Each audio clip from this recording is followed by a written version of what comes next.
오늘 우리가 함께 묵상할 말씀은 신명기 16장 18절에서 20절까지의 말씀입니다. 신명기 16장 18절에서 20절까지의 말씀 읽고 주님께서 우리에게 주신 은혜를 함께 나누도록 하겠습니다. 당신들은 주 당신들의 하나님이 각 지파에게 주시는 모든 성읍에 재판관과 지도자를 두어 백성에게 공정한 재판을 하도록 하십시오. 당신들은 재판에서 공정성을 잃어서는 안 되고 사람의 얼굴을 보아주어서도 안 되며 재판관이 뇌물을 받아서도 안 됩니다. 뇌물은 지혜 있는 사람의 눈을 어둡게 하고 죄 없는 사람을 죄인으로 만듭니다.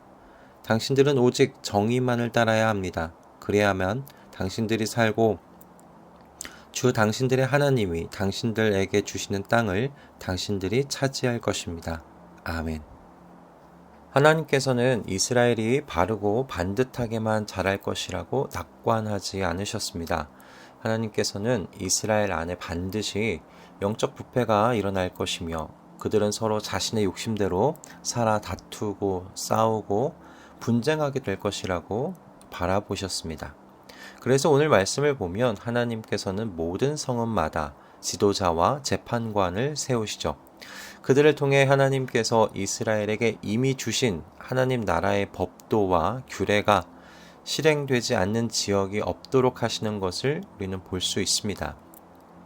그래서 하나님은 모든 성읍에 세워지는 지도자와 재판관이 그 공정성을 잃어서 정의를 따라 판결해야 한다고 거듭 강조하시는 거죠.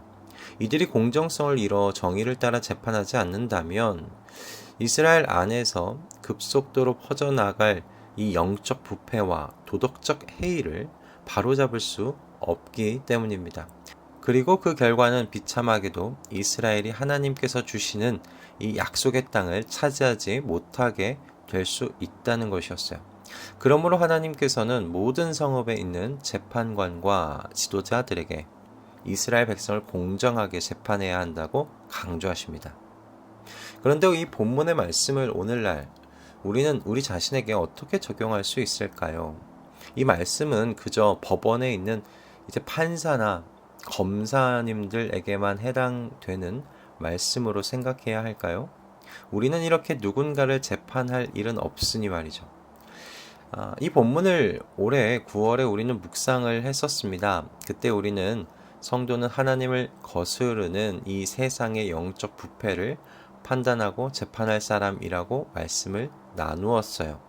왜냐하면 성도는 영원히 변함없는 하나님의 법도와 규례를 가진 사람들이기 때문인데요. 그래서 성도는 세상의 영적 부패를 심판하고 판단하는 이 사명의 사람들이고요. 이 사명을 우리가 함께 영적 소금의 사명이라고 함께 나누었었습니다. 그러므로 이 영적 소금의 사명을 가진 성도는 세상의 기준에 자신을 타협하지 말고 말씀을 더욱 가까이 하여 하나님의 이 기준을 더 잘 벼리자고 우리가 함께 나누었어요. 오늘 다시 이 본문을 끄집어내어 함께 묵상하려고 하는 이유는 바로 이 영적 소금의 사명을 감당해야 하는 우리 자신들이 가진 연약함을 좀 생각해 보기 위함입니다. 우리 중 대부분의 사람들이 가지는 연약함이란 자기 자신에게 관대하다는 것이 아닐까 생각이 들었어요. 예수님께서 이렇게 말씀하십니다. 어찌하여 너는 남의 눈 속에 있는 티는 보면서 내 눈 속에 있는 들보는 깨닫지 못하느냐? 내 눈 속에는 들보가 있는데 어떻게 남에게 말하기를 내 눈에서 티를 빼내 줄 테니 가만히 있거라 할 수 있겠느냐? 예수님의 말씀은요, 사람의 이 연약함이 정의와 공정의 기준을 타인에게는 적용하면서 자신에게는 관대할 수 있다는 말씀 아닙니까? 저는 이와 같은 연약함을 제 아들을 교육하는 과정 속에서 피부로 경험하고 있습니다. 예를 들면 이런 것입니다. 자녀에게 적용하는 그 기준이 나 자신에게도 적용되고 있느냐라는 것인데, 평일에 유튜브와 TV 보기를 제가 자녀에게 금지를 시켰습니다. 그런데 나 자신은 그 금지 기준을 똑같이 적용하고 있느냐라는 것이고요.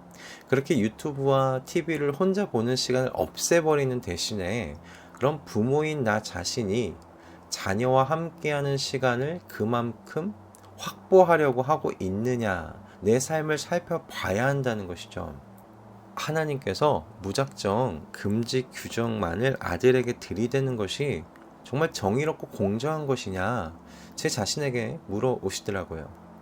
그건 어쩌면 아버지로서 가지고 있는 그 힘으로 억누르는 폭력은 아니냐라고 제게 말씀해 오시고 생각하게 해 주셨습니다. 그래서 이 과정 속에서 생각하게 된 겁니다. 아, 내가 참 내 자신에게 관대한 사람이구나. 내 눈에 있는 들보를 보지 못하고 있었구나. 그렇게 생각하게 되었어요. 그렇게 하나님께서는 제 삶에 있는 악한 일을 뿌리 뽑아 가도록 인도하십니다.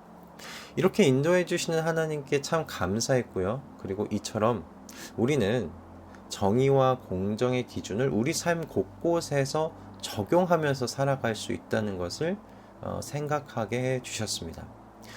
그러니 주님께서는 이 기준을 나 자신에게 먼저 적용하라고 가르치시는 거예요. 그래서 내 안에 있는 악한 일을부터 먼저 뿌리 뽑자라고 말씀해 주시는 겁니다.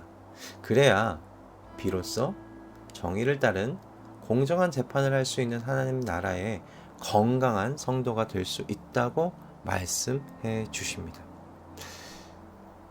여러분, 우리는 우리 자신에 있는 들보에는 많이 관대할 수 있는 연약한 사람들입니다.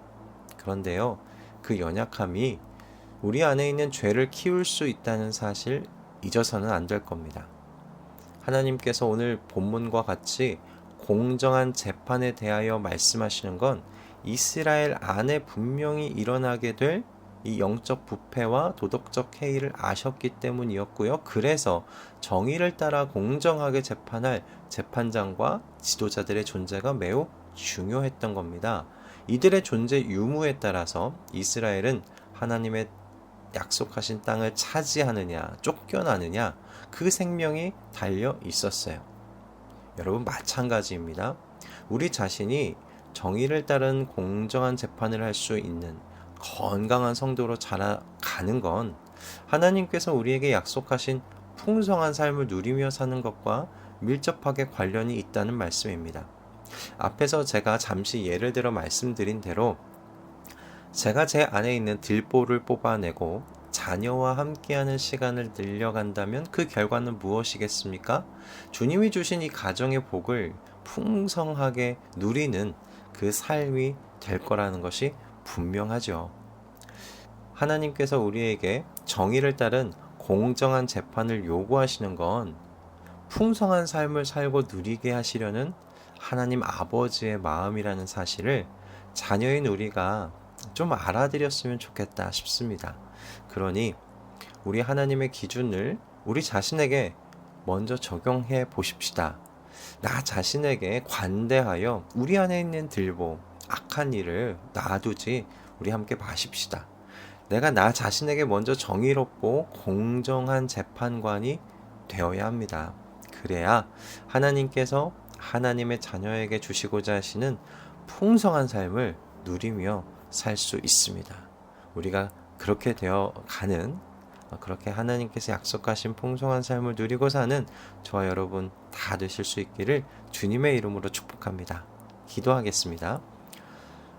주님, 오늘 이 말씀을 허락해 주셔서 감사합니다. 우리는 이웃에게는 하나님의 법과 규례를 칼처럼 갖다 대면서 정작 나 자신에게는 관대할 수 있는 사람들입니다. 그러나 그 결과는 우리 안에 악한 일을 놔두게 되고 하나님께서 약속하신 풍성한 삶이 아닌 가난한 삶 살게 된다는 이 진실을 다시금 깨닫게 해주셔서 감사합니다. 주님, 우리 자신이 먼저 내 눈에 있는 들보를 빼내는 나 자신에게 정의롭고 공정한 재판관 될 수 있게 해 주시옵소서. 하나님의 성령께서 우리 안에서 우리를 바른 길로 인도해 가실 것을 믿습니다. 그래서 하나님 아버지께서 주시고 싶어 하시는 풍성한 삶을 여기서 누리고 사는 우리 모두가 되게 해 주실 것을 믿습니다. 예수 그리스도의 이름으로 기도드립니다. 아멘.